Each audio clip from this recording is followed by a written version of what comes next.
France is being accused of an appalling level of hypocrisy yet again this year, as the nation's top court recently declared the influential boycott, divestment, and sanctions campaign against Israel illegal. After the Charlie Hebdo shootings, the government organized huge rallies in favor of freedom of speech, but it is now a criminal act to call for a boycott of Israel. The reaction among pro-Palestinian activists was militant and swift. A day of nationwide protests in favor of BDS and against France's Ministry of Justice. France has become the first country in the world to convict men and women of conscience for calling for a boycott.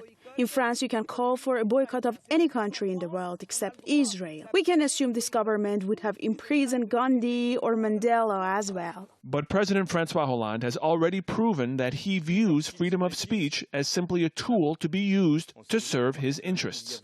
During Israel's latest war on Gaza last year, France became the first nation to ban pro-Palestinian demonstrations.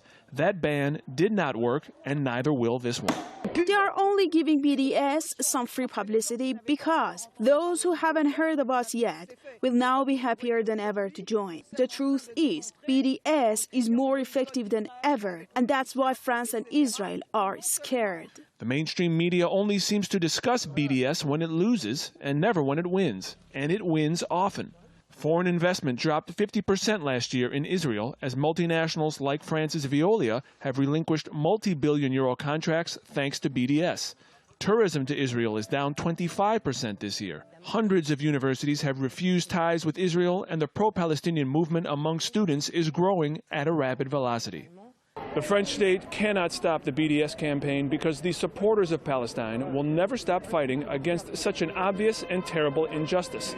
The attempt to repress such political speech only reveals the hypocrisy of the French government. Ramin Mazaheri, Press TV, Paris.